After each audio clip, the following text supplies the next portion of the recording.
حضرت حرم بن حیان کی ملاقات ہوئی حضرت اویس کرنی رضی اللہ تعالیٰ عنہ کے ساتھ، تو حضرت حرم بن حیان کہتے ہیں میں نے عرض کی حضور میں کسی ملک میں جا کے رہنا چاہتا ہوں، کہیں سکونت اختیار کرنا چاہتا ہوں، یہاں سے ہجرت کرنا چاہتا ہوں، تو مجھے کوئی آپ مشورہ دے میں کہاں جاؤں؟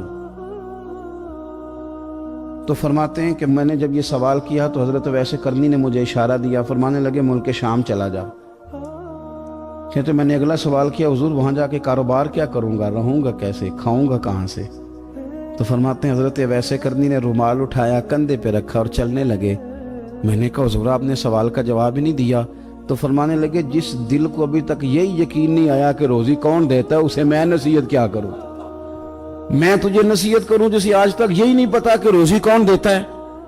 تو ابھی تک اپنے دل کو پکا ہی نہیں کر پایا کہ روزی رب دیتا ہے؟ او خدا کے بندے کیا نصیحت کروں تجھے؟ تو ابھی تک یہاں اڑا ہوا ہے۔ تیرا جو توکل ہے وہ مضبوط ہونا چاہیے، تیرا بھروسہ اپنے رب کی ذات۔ تو غافل ہو گیا اللہ سے، تو نے اسباب پر بھروسہ سارا کرنا شروع کر دیا۔ اسباب اختیار کیے جاتے ہیں، بھروسہ رب کریم پہ کیا جاتا ہے۔ ہماری جو غفلت ہے نا وہ بھلا کیوں ہوئی ہے؟ وہ اس لیے ہوئی ہے کہ پیسے کسی کو بھی برے نہیں لگتے، پتہ نہیں ان میں کیا کشش ہے۔ یہ نہ آپ کسی جگہ بھی ان کا نام لے لیتے ہیں، یہ کسی جگہ بھی آ جاتے ہیں تو یہ برے لگتے ہی نہیں۔ یہ جناب بڑی بڑی فقیری کا دعویٰ کرنے والے اور لوگوں کو طریقت اور تصوف کا درس دینے والے، ان کو بھی اچھے لگتے ہیں۔ یہ تو جناب جو لوگوں کو کہہ رہے ہیں فقیر ہو جاؤ فقیر ہو جاؤ، وہ خود امیر ہوتے جا رہے ہیں۔ یہ پتہ نہیں ان میں کیا ایسا خاص۔ ہمارے ایک استاد تھے تو مزاج میں بڑی ظرافت تھی، حالانکہ بڑے اللہ والے بندے تھے، تو بات بڑی وہ دل لگی کی کیا کرتے تھے۔ تو ایک دن ہم نے پوچھا استاد جی خوشبو کون سی اچھی لگتی ہے؟ کہنے لگے بیٹا جو پیسوں میں سے آتی ہے وہ مجھے بڑی اچھی لگتی ہے، اس لیے کہ ملتے کم ہیں۔ ہمارا نا جب اس طرح کا ذوق بن جاتا ہے نا، آپ مزاج بنا لیتے ہیں پیسوں کا۔ لوگ سمجھتے ہیں کہ غریبی کا ڈر شاید زیادہ ڈر ہے، لیکن کبھی آپ دروازہ رسول پہ جائیں نا تو حضور نے تو کوئی اور ڈر بیان کیا ہے۔ حضرت ابو عبیدہ بن جراح رضی اللہ تعالیٰ عنہ بحرین سے نا مال لے کے آئے بہت سارا، حضور نے بھیجا، جزیہ لینے گئے، یا مال غنیمت کا کچھ مال تھا، آپ لے کے مسجد میں آئے تو لوگوں کو پتہ چل گیا کہ آج مال آیا ہے۔ اب سب کو حصہ ملتا تھا اس میں سے، بدریوں کو زیادہ ملتا تھا، باقی لوگوں کو بھی ملتا تھا۔ تو فجر کی نماز کے بعد لوگ گھروں کو جایا کرتے تھے، لیکن آج پتہ چلا نا مال آیا ہے۔ تو یہ سیاستہ میں حدیث موجود ہے، سب لوگ مسجد میں بیٹھے رہے۔ حضور علیہ السلام نے فرمایا تمہیں پتہ چل گیا مال آیا ہے؟ عرض کی حضور ہاں۔ فرمایا تمہیں بانٹنے لگے ہیں، دینے لگے ہیں۔ ہم نا غریبی سے ڈرتے ہیں، ہم اپنے بچوں کے لیے دعا کرتے ہیں ان پہ غربت نہ آئے، ہم اپنے بہن بھائیوں کے لیے دعا کرتے ہیں ان پہ غربت نہ آئے، کرنی چاہیے۔ لیکن ذرا اس حدیث کے مفہوم کو بھی دیکھیے گا۔ نبی پاک صلی اللہ تعالیٰ علیہ وآلہ وسلم نے فرمایا تمہیں دینے لگے ہیں، مال آ گیا ہے، لیکن میرے قریب نے اپنی امت کے لیے جس چیز کا ڈر محسوس کیا وہ کیا ہے؟ حضور کے دل میں کس چیز کا خدشہ تھا وہ کیا ہے بیان کیا۔ حضور فرمانے لگے لوگو مجھے تم پر غربت کا ڈر نہیں، یہ ڈر نہیں کہ تم غریب ہو جاؤ گے، بلکہ مجھے تو ڈر ہے کہ تم پر دولت پھیلا دی جائے گی، تم زیادہ مالدار ہو جاؤ گے۔ خوف غریبی کا نہیں، خوف تمہارے مال کا ہے۔ اور حضور فرماتے ہیں کہ پھر تم انہی باتوں میں مبتلا ہو جاؤ گے جن میں پرانی امتیں مبتلا ہوئی تھی، اور جب وہ اللہ کی نافرمانی میں مبتلا ہوئی تھی تو پھر وہ ہلاک کر دی گئی تھی۔ مجھے ڈر ہے، مجھے ڈر ہے۔ ہاں جہاں دولت آتی ہے وہاں سستی بھی آتی ہے، جہاں دولت آتی ہے وہاں معاذ اللہ عیاشی بھی آتی ہے، جہاں دولت زیادہ آ جاتی ہے وہاں پھر لوگ ہر چیز کو دولت میں تولنے لگتے ہیں۔ جہاں دولت زیادہ آتی ہے میرے بھائی، پھر لوگ سمجھتے ہیں کہ ہر چیز میں خرید لوں گا، پھر لوگوں کے ذہنوں کے اندر اس طرح کا فطور آتا ہے۔ حضور نے فرمایا مجھے ڈر ہے تمہارے دولت مند ہونے کا، ڈر ہے دولت مند ہونے کا۔ یارو اپنے پیسوں سے ڈرا کرو، اپنی جائیدادوں سے ڈرا کرو، اپنے مال سے ڈرا کرو۔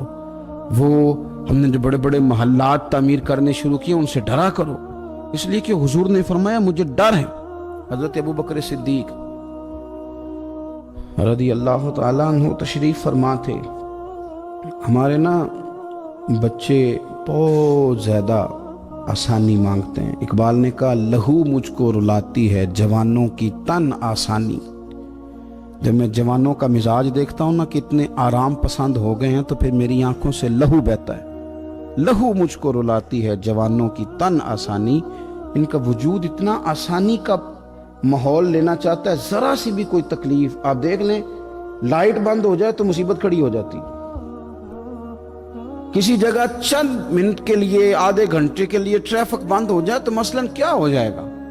لیکن یہ کہ طبیعتوں میں تلخی, اور جب وہ گاڑیاں آہستہ آہستہ چلتی ہیں تو ایک دوسرے سے آگے بڑھنے کی وہ شدت, وہ ہمارے مزاج میں ایک دوسرے کے بارے میں دل میں بڑے بڑے جملے. کیوں؟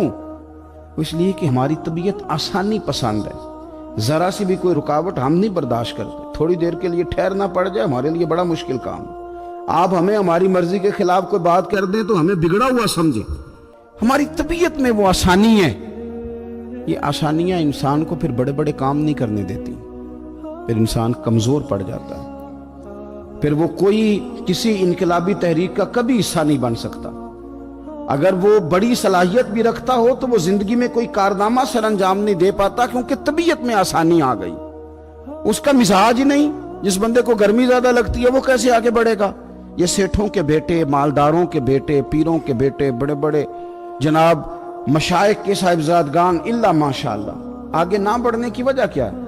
صرف یہ ہے کہ طبیعت کا تقاضا یہ ہے کہ ایک آدمی نے رومال پکڑا ہے, دوسرے نے جوتا پکڑا ہے, تیسرا گاڑی کھول رہا ہے. جب آپ اس قدر زیادہ ان کو آسانیوں میں مبتلا کر دیتے ہیں پھر ان کے لیے جہاد کرنا, میدان میں نکلنا ممکن نہیں رہتا. وہ عادی نہیں ہوتے.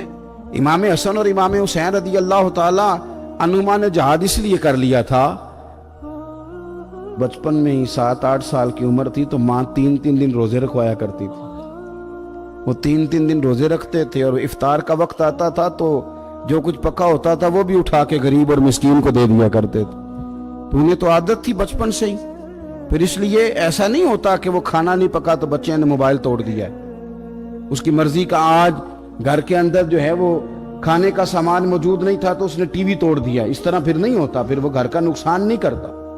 ہمارے مزاج میں جو بے پناہ آسانی ہے, مرضی کا کھانا ہے, مرضی کا پہننا ہے. اب ہمارے کپڑے پرانے نہیں ہوتے, اب ڈیزائن بدل جاتا ہے.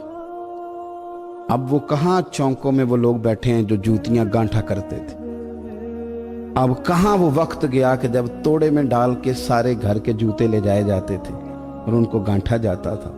شادی کا موقع اور خاندان کی شادی کا موقع, لیکن گھر کے سب لوگ جوتا پالش کروا کے ڈالتے تھے, نیا نہیں خریدتے. اب تو جوتے پہننے کا موقع ہی نہیں آتا, اتنے جوتے پڑے ہوئے, کون سا چھوڑا جائے کون سا پہنا جائے.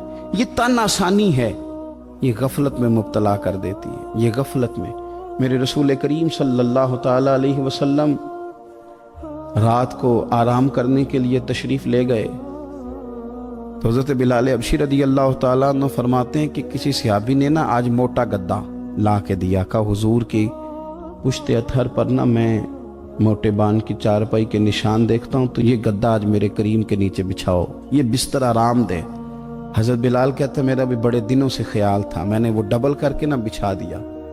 حضور نے آرام کیا, میرے دل کو بڑی تسلی ہوئی.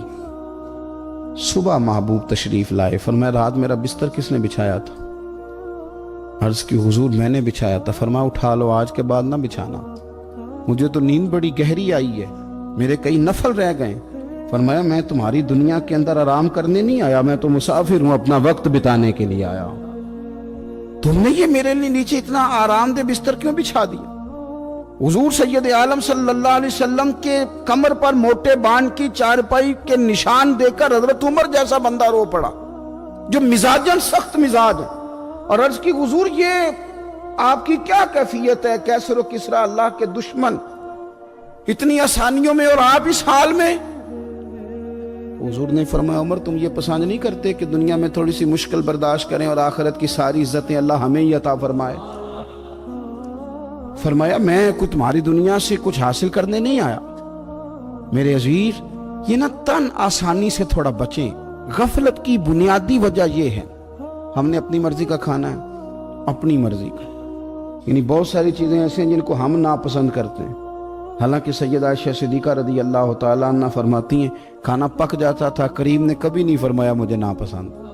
کبھی طبیعت نہ چاہتی تو چھوڑ دیتے تھے، لیکن کبھی ہم نے عیب نکالتے نہیں دیکھا۔ بھائی تن آسانی ہمیں غافل کر رہی ہے، ہم سوتے ہی اس بستر میں جو سویرے آنکھ کھلنے ہی نہیں دیتا، ہم نے اوڑھ ہی وہ والے بستر لیے ہیں، ہم نے کمرے اس طرح بند کیے ہیں کہ وہاں تو ہوا مشکل سے آتی، تو آواز کسی کی کیسے آئے گی؟ دادا آوازیں دیتے رہے، فجر کا وقت ہو گیا، والد کہتے رہے، مؤذن نے روز اذان پڑھی، پر چونکہ ہم نے کمرہ ہی بڑا آرام دہ بنایا تھا، ہم نے قریب کوئی چیز آنے ہی نہیں دی۔ یہ تھوڑے دن پہلے ہمارے شہر کا واقعہ، ایک صاحب نے ضلع گجرانوالہ کے ایک گاؤں میں ایک صاحب نے کیا کیا ہے، انہوں نے کہا کہ جناب میں تمہیں روز منع کرتا ہوں کہ اذان پڑھا کرو، بعد میں نعت نہ پڑھا کرو، سونا ہوتا ہے، اذان ہو گئی ختم ہو گئی، تم ایک نعت بھی سناتے ہو۔ اسی بات پر اس شخص کو باہر بلایا اور گولی مار دی۔ بندہ مار دیا تو میری نیند میں خلل واقعہ کرتا ہے، تو وہ تو ابدی نیند سو گیا ہے، تو کیا آپ ساری عمر جاگتے رہیں گے؟ آپ کو بھی سونا ہے، آپ کو بھی جانا ہے، قبر میں پہنچنا ہے۔ یہ غافلوں والی جو زندگی ہے نا، یہ تباہ کر دیتی ہے، تباہ۔ اور بہت سارے لوگ ایسے ہیں پھر ان پر پکی مہریں لگ جاتی، پھر وہ جاگنا بھی چاہیں تو آنکھ نہیں کھلتی، پھر اٹھنا بھی چاہیں تو بیداری نہیں ہوتی، اس لیے کہ سوتے کو جگانا آسان ہوتا ہے، جاگتے کو جگانا بڑا مشکل کام۔ حضرت ابوبکر صدیق رضی اللہ تعالیٰ عنہ امیر المومنین ہیں۔ آپ نے کبھی آسانیاں دیکھی ہیں گورنر کے گھر میں، وزیر اعلیٰ کے گھر میں، وزیروں کے گھروں میں کیا نظام ہے، کیا جناب دنیا ہی الگ ہے۔ کبھی سیٹھوں نوابوں کے ہاں آپ دیکھیں کس طرح کا جناب ان کا رہن سہن ہے، بالکل دنیا ہی اور ہے۔ حضرت ابوبکر صدیق امیر المومنین ہیں، پیاس لگی تو پانی مانگا، لوگوں نے شہد ملا کے پانی پیش کیا، پانی منہ کے قریب گیا تو جناب صدیق اکبر کے بغیر کسی اختیار کے چھم چھم آنسو بہے، اتنا روئے کہ لوگ کہتے ہمیں پتہ کوئی نہیں تھا بات کیا ہے، پر ابو بکر کا رونا دیکھ کے ہمارا بھی رونا نکل گیا، پتہ نہیں تھا ہوا کیا ہے، کس وجہ سے رو رہے یہ نہیں پتا تھا، ان کو روتے دیکھا ہم بھی رو پڑے۔ دیر تک وہ آہیں لیتے رہے، سسکیاں بھرتے رہے، آنسو بہاتے رہے، تڑپتے رہے، لوٹ پوٹ ہوتے رہے، عجیب کیفیت ہم نے دیکھی۔ بڑی دیر کے بعد وہ سنبھلے، عرض کی امیر المومنین ہمیں بھی بتلائیے، اتنے آنسو۔ جناب صدیق اکبر رضی اللہ تعالیٰ عنہ فرمانے لگے، میں نا ایک دن حضور کی بارگاہ میں حاضر تھا، تو نبی کریم علیہ السلام کسی چیز کو فرما رہے تھے، ہٹ جا، مجھ سے دور ہو جا، مجھ سے دور ہو جا، مجھ سے دور ہو جا۔ تو فرماتے ہیں میں نے بعد میں عرض کی حضور آپ کس چیز کو ہٹا رہے تھے؟ تو حضور فرمانے لگے میرے پاس دنیا آئی تھی، تو میں نے اسے کہا تو مجھ سے دور ہو جا، میرے قریب نہ، دور ہو جا۔ تو حضور فرماتے ہیں وہ مجھ سے چلی گئی، پر جاتی دفعہ کہہ گئی ہے کہ حضور آپ نے تو مجھے اپنے سے دور کر دیا، پر آپ کے بعد والے مجھ سے بچ نہیں سکیں گے، وہ مجھے قبول کر لیں گے، وہ مجھے بڑی بڑی سیف الماریوں میں جگہ دیں گے، وہ تجوریوں میں بھر لیں گے، وہ مجھے رکھ لیں گے، پسند کر لیں گے۔ حضور نے فرمایا تو ہٹ جا۔ حضرت صدیق اکبر فرمانے لگے میں پانی مانگتا ہوں، مجھے شہد دیتے ہو، مجھے دنیا دار نہ کر دینا، مجھے اس آسانی میں مبتلا نہ کر دینا، مجھے ڈر لگتا ہے ان لوگوں میں نہ ہو جاؤں جن پر دنیا پھیلا دی گئی، پھر وہ اللہ کے ذکر سے غافل ہو گئے۔ بھائی کتنے دکھ کی بات ہے کہ کچھ لوگوں نے پچھلے رمضان شریف کو قرآن مجید کھولا تھا، یعنی ایک مہینے میں بھی ایک قرآن شریف ہم ختم نہیں کر پاتے۔ کیا ہم روز فون نہیں سنتے؟ کیا ہمارے پاس جو SMS آتے ہیں ان کے جواب نہیں دیتے؟ کیا ہم اپنی مرضی سے اپنی طبیعت کے مطابق نیند پوری نہیں کرتے؟ کیا ہفتے میں 1-2 دفعہ ہم باہر سے جا کے کھانا کھانے کا پلان نہیں کرتے؟ سارے کام ہم کر رہے ہیں، ٹائم نکل رہا ہے، دوستوں کے ساتھ ملاقاتیں ہو رہی ہیں، خوش گپیاں جاری، تو کیا وجہ ہے قرآن پاک ہمارا مہینے میں 1 دفعہ ختم کیوں نہیں ہوتا؟ درود پاک کی مجالس ہم قائم کیوں نہیں کرتے؟ ہم کیوں نہیں اپنے آپ کو تھوڑا سا وقت دیتے؟ کیوں نہیں ہم اپنی روحانی زندگی کو آباد کرنے کے لیے تھوڑا سا آگے بڑھتے؟ کیوں نہیں وظائف پابندی سے پڑھتے؟ کیوں فجر سے تھوڑا پہلے ہماری آنکھ نہیں کھلتی؟ غافلوں والی زندگی نہ گزاریں، ورنہ یاد رکھیں ہماری آنکھ اس وقت کھلتی ہے جب آنکھ بند ہونے کا وقت آ جاتا ہے۔ اس وقت آنکھ کھولیں گے تو اس کا فائدہ کوئی نہیں ہوگا۔ اب وقت ہے، اب وقت ہے اپنے آپ کو ذہنی طور پر تیار کریں، اپنے دل سے روز کلام کریں۔ جس طرح اپنے پیسوں کا روز حساب کرتے ہیں تو اپنے دینی معاملات کا بھی حساب کریں کہ کہاں کتنی چیزیں ایسی ہیں جو میں نے بلا وجہ چھوڑ دی۔ غافلوں والا وقت نہ گزاریں۔ ایک لمحہ جو زندگی میں غفلت میں گزرتا ہے نا، غفلت میں بڑا خوفناک ہو جاتا ہے۔ یہ بھی یاد رکھنا، لمحے غافل ہوتے ہیں پر صدیوں کو سزا بھگتنی پڑتی۔ لمحوں نے خطا کی تھی، صدیوں نے سزا پائی۔ کئی دفعہ ایک لمحے کے لیے بندہ غافل ہوتا ہے، اور حضرت شیخ باہو نے تو کہا تھا کہ جو دم غافل سو دم کافر۔ سانو تے مرشد ہو پڑھایا، ہمیں تو ہمارے بڑوں نے یہ بتایا کہ غافل نہ ہونا۔ جو غافل ہوتے ہیں وہ ایک دن کافر ہو جاتے ہیں۔ اپنے آپ کو تھوڑا سا لگائیں، تھوڑی سی ہمت کریں۔ اسلام تو ہمیں تازہ ہی بڑا کرتا ہے، کہتے تیری آنکھ کھلی ہے نا تو ذرا وضو تو کر اٹھ کے، کیوں؟ تاکہ تیری غفلت ختم ہو۔ فجر کی نماز پڑھی تھی، ناشتہ کیا تھا، کام کار پہ گئے تھے، بس لگا تھا کام سے دل لگنے تو زور کی اذان ہو گئی۔ کہا تو واپس آ جا، غافل نہ ہو جانا، آ جا تھوڑی نماز پڑھ جا۔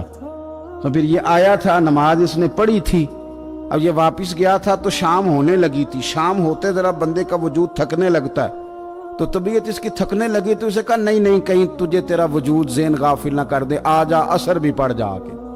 تو یہ واپس گیا تھا کہ وہ پھر غلبہ ہونے لگا تھا اس پر، تو اسے کہا کہ نہیں، دن جا رہا ہے، رات آ رہی ہے، اس کے بیچ بھی نماز پڑھ تاکہ دن رات تیری عبادت کے گواہ ہو جائیں، آ جا۔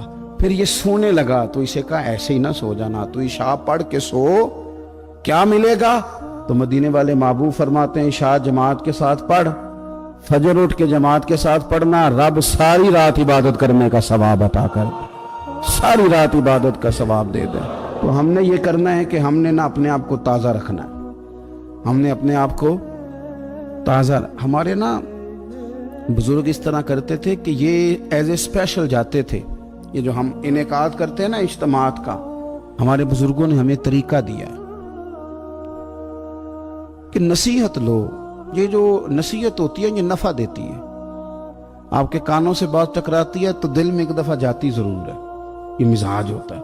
ہمارے بزرگ نہ چل کے جاتے تھے، چل کے جاتے تھے، اور جا کہتے تھے کوئی نصیحت ایک ہو جائے، چل کے جایا کرتے تھے تو نصیحت ہو جاتی تھی۔ حضرت داؤد طائی رحمۃ اللہ تعالیٰ علیہ ارشاد فرماتے ہیں کہ ہارون رشید بادشاہ آیا، کئی جگہوں سے ہو کے میرے پاس آیا، تو میرے ساتھ ہاتھ میں لایا، سلام لی تو بھی ہاتھ پکڑے ہوئے تھے، تو کہنے لگا حضور کو نصیحت کر دیں۔ تو میں نے کہا نصیحت کیا کرنی ہے، تیرے ہاتھ بڑے نرم و نازک ہیں، دیکھنا کہیں جہنم میں جل نہ جائیں۔ کہتے ہیں وہ نصیحت میں نے کی تھی، لیکن جب وہ میری نصیحت سن کے رویا نا تو اس کے رونے سے میں نے بھی رونا شروع کر دیا۔ تو میں نے اسے کہا نصیحت میں نے تجھے کی تھی، لیکن دیکھ اس نے میرے دل پہ کتنا اثر کیا ہے۔ نصیحت ہمیشہ یہ بھی غفلت سے جگائے گی۔ کوشش کریں کوئی بات سیکھیں، کسی سے کچھ سنیں، کوئی خیر کا جملہ لیں، تاکہ دل جو ہے نا وہ مردہ۔